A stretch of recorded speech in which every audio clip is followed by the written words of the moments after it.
Защо? Защото всъщност моето Божието присъствие, което аз усетих, е най-вече от моята случка в Амстердам. Тогава, нали, това е обществена тайна, моят живот коренно се промени изцяло. Тогава аз усетих Божието присъствие, когато усетих куршум, който ме удари в главата. В момента, в който ме покоси и паднах, аз нямам много спомен, само единствен спомен. Аз казах: Господи, прости ми. Господи, спаси ме. Боже, помогни ми. Боже, спаси ме. Точните думи не мога да спирам преди много години, но потърсих Бог. Решението беше към Бог.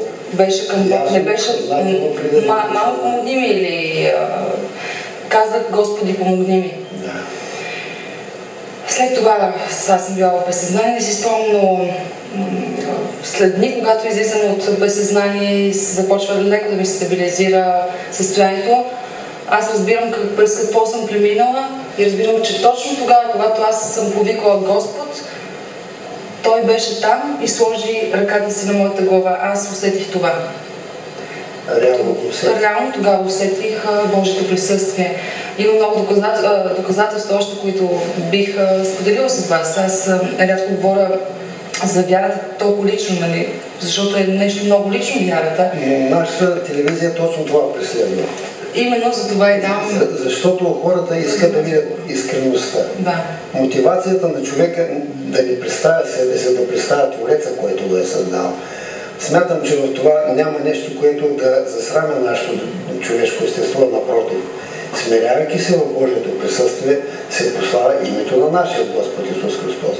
И ако ние преследваме да чуем това свидетелство, което ще стане достояние, може би, за милиони хора, не само в България, защото българска християнска телевизия се излъчва в Съединените американски щати, в Канада и в Австралия. Целта на това предаване е не да се представи светската личност Цвети Кръстмирова, а Цеци, която е познала лично, интимно и възлюбила живия Бог.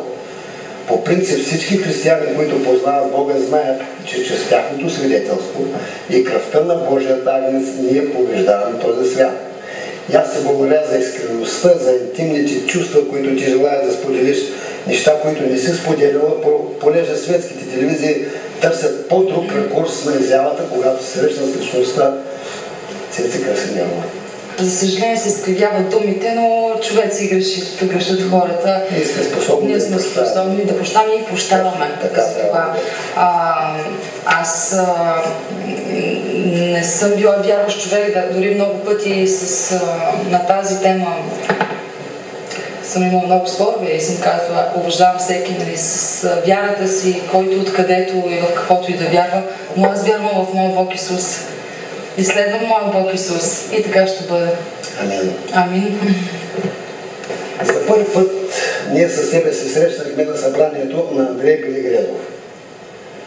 Може би се спомняш големи интереси на битери, които дойдоха в молитвения дом поради факта, че това е един реален, възкресен от Бога човек, който живее по невероятен начин и без никаква причина и шанс да живее без 5 постранни органа.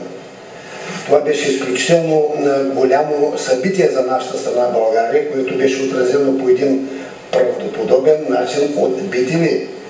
И аз ще използвам ефира на Българска християнска телевизия да благодаря и на сестра Вили Борчукова, която беше любезната домакиня и преотстъпима гама, където направихме съответните снимки, които станаха достояни до стотици хиляди българи, които гледаха това телевизионно предаване. Спомням се тази първа среща с тебе, която се състоя на вечерята непосредствено след събранието с Андрей Белегредов в китайския ресторант.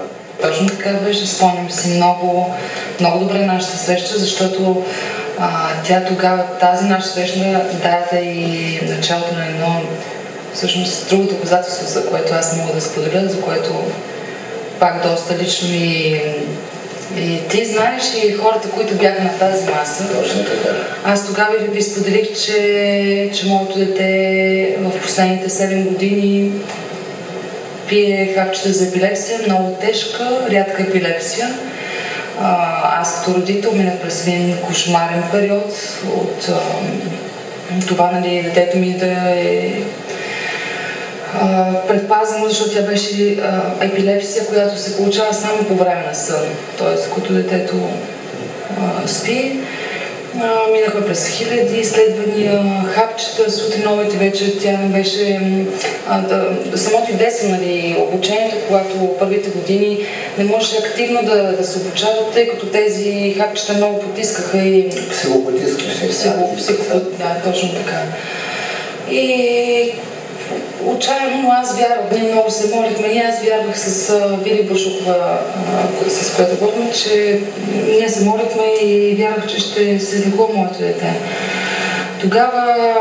Тогава се запознахме и за теб, брати, вие чувах как изцеляваш хора, чувала съм много за теб неща. И тогава побързах и бях много щастлива, че имам възможността да седа и на масата с теб. Побързах да взема дрежка на моето дете и да я донеса, за да се молим всички. Само една скоба ще отворя, че аз тогава взех една дрежка на моя племенник Борис, който след това е следващото доказателство. След като бяхме тогава в ресторанта, молихме се всички. Имаше и други хора, които имаха нужда за изцеление. Ние се прибрахме с дъщеря ми в Испания и на първите изследвания доктора каза, че тя изобщо не трябва да пие хапчета, защото няма никаква епилепсия. Никакви симптоми, нищо не се вижда, детето е съвършено, здраво, слава на Бог. Аз разплаках.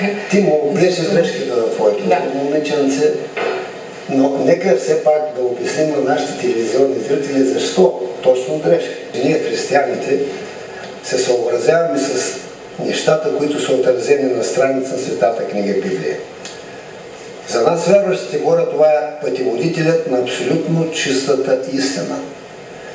Много от хората, например, виждат как екстрасенси употребяват всевъзможни атрибути, чрез които се опитват да достигнат до изцелението на човека, като гледане на фотографии, кристални глобуси, често пъти неща, които лично аз не разбирам. Но ако има път на божествено изцеление, който е реален и задейства механизма на Божията милост, това е молитвата на дрежка. И аз даже мога да съобщя на телевизионните зрители, да отворят Словото Божие, да намерят 19 глава на Деянието апостоли и там ще прочитат, че апостол Павел, един от големите Божии водители на християнството, донесъл до нас физически народи благодатната вест за вечен живот чрез вяра в Божието име, се молят на тези дрежки. Трябва да ви кажа, че лично аз не бях убеден, че трябва да се моля на дрежки, като го считах, че това е привилегия на апостол Павел.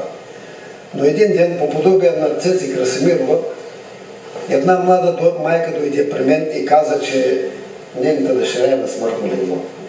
И тя носеше едни чорапки от дъщеря си. Аз казах, съжалявам много, но не мога да се моля на тия дрежки. Това е привилегия на апостол Павел. Цеци, още звучи силният вик на отчаяние в сърцето на майката в нея. Ти каза, не разбрали, моята дъщеря умира. И тогава инстинктивно аз посегнах към чорапките и усетях духовното благоволение в присъствието Божие.